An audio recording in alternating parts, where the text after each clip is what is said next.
माल्टा work permit delay हैं या पूरा प्रोसेसिंग टाइम कितना होता है, क्या क्या स्टेप होते हैं, बहुत सारे कमेंट्स आ रहे थे कल से, तो आज की वीडियो इसी पे बनाएंगे।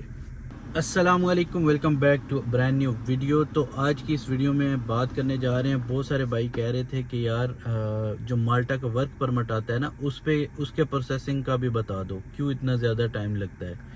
देखिए, माल्टा का वर्क परमिट जब आता है या अप्लाई करते हैं आप, तो उसके दौरान एक ड्यूरेशन होती है, एक टाइम फ्रेम होता है, टाइम लगता है। क्या क्या होता है, क्या क्या प्रोसेस होते हैं, क्या क्या स्टेप होते हैं, सारी वीडियो में आपके साथ शेयर करूंगा एक एक चीज़। वीडियो को आप एंड तक देखना, ठीक है, फिर आपको सारी चीज़ें समझ में आ जाएंगी। पहले अगर आप वीडियो को स्किप करोगे या फिर आगे लास्ट से देखोगे, शुरू से देखोगे, तो समझ में नहीं आएंगी आपको चीज़ें। जिनका वर्क परमिट अभी तक नहीं आया उनके लिए मोस्ट इंपॉर्टेंट वीडियो है। तो लेट्स स्टार्ट द वीडियो। उससे पहले चैनल को सब्सक्राइब कर लें। फाइल प्रिपेयर के लिए दिए गए व्हाट्सअप नंबर पर एनीवेयर आप जहां भी हैं आप कांटेक्ट कर सकते हैं। इसके अलावा आप हमारी पेड सर्विस भी ले सकते हैं, किसी भी रिलेटेड आपको कोई भी चाहिए आप कांटेक्ट कर सकते हैं दिए गए व्हाट्सअप नंबर पे। तो चले बात करते हैं आज की जो टॉपिक है मेन, माल्टा वर्क परमिट का प्रोसेस क्या होता है। सबसे पहले जब आप अप्लाई करते हैं तो फीस पे करते हैं आप, ठीक है। उससे पहले डॉक्यूमेंटेशन आपकी एम्प्लॉयर लेते हैं या एचआर वाले लेते हैं, उसके बाद अप्लाई हो जाता है। इसके बाद आपकी पेमेंट होती है जो कि 600 यूरो है, ठीक है। 600 यूरो आप पे करते हैं। इसके बाद आपकी एप्लीकेशन, एक पोर्टल होता है, वहाँ पे सबमिटेड शो होना स्टार्ट हो जाता है, ठीक है। अब जब ये होता है तो आपके वेरीफाई हो रहे होते हैं डॉक्यूमेंट्स, ठीक है। अगर इन वेरिफिकेशन के ड्यूरेशन में या ड्यूरिंग द वेरिफिकेशन अगर किसी का कोई डॉक्यूमेंट्स मिसिंग है तो वहाँ पे लिखा आ जाएगा एम्प्लॉयर की तरफ से, या तो एम्प्लॉयर या फिर कोई आपसे रिक्वायर्ड होगा तो वो भी आपका वहाँ पे आ जाएगा एम्प्लॉयर को कि ये डॉक्यूमेंट्स मिसिंग है।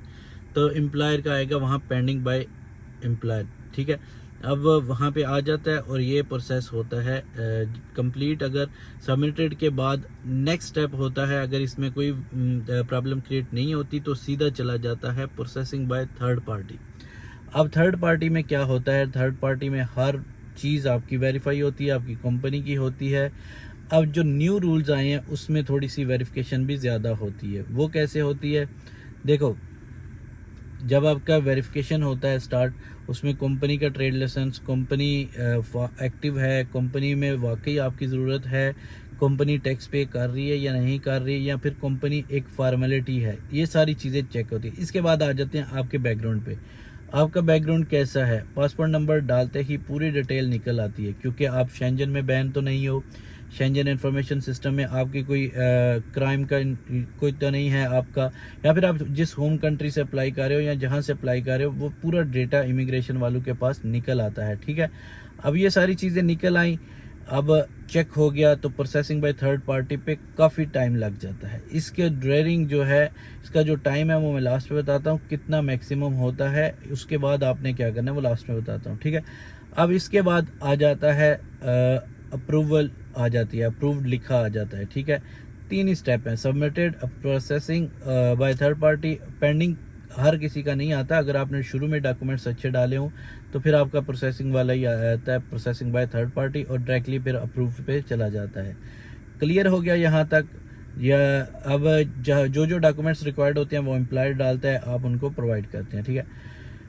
इसके बाद होता कुछ यूँ है कि कुछ जो टाइम है वो बहुत ज़्यादा, तो सीन कुछ यूँ होता है कि अगर सब कुछ सही होता है तो नेक्स्ट आपका जल्दी से वर्क परमिट अप्रूव हो जाता है। लेकिन वेरिफिकेशन अभी जो जो 2025 में स्टार्ट हुई थी, उसके बाद एक एक चीज़ को प्रॉपर मोनीटर किया जाता है, प्रॉपर वेरीफाई की जाती है हर चीज़ को, ठीक है।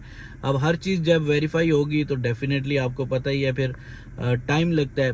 फिर हो सकता है वो वर्क परमिट अप्रूव ही ना हो, क्योंकि कुछ ऐसे केसेस भी देखे गए हैं जिनमें 180 दिन के बाद या 100 डेज़ के बाद या 130 डेज़ के बाद रिजेक्ट आ जाता है। अभी बहुत सारी प्रॉब्लम ये है, कुछ कंपनीज को एम्प्लॉय की ज़रूरत नहीं होती जिसकी वजह से रिजेक्शन आ जाती है, ठीक है। कुछ केसेस में कंपनी फुलफिल नहीं कर रही होती जो रिक्वायरमेंट होती है उनकी, या फिर कुछ कंपनीज जो होती हैं वो बहुत ज़्यादा हायरिंग करती हैं और कैंसलेशन करती हैं।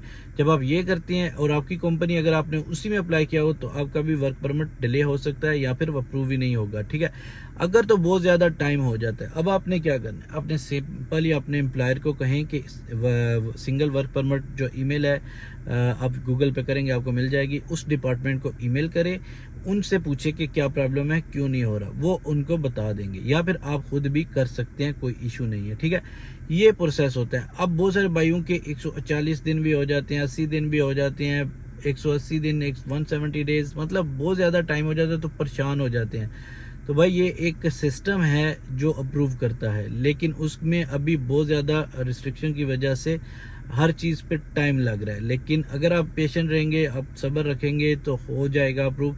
वरना अगर नहीं हो रहा, आपको समझ में नहीं आ रहा, तो एम्प्लॉयर को पुश करें, यही आपके पास ऑप्शन होता है। या फिर खुद ईमेल कर सकते हैं सिंगल वर्क परमिट को, वो आपको प्रॉपरली रिप्लाई भी करते हैं और हर चीज़ मैनेज भी करते हैं। Thank you.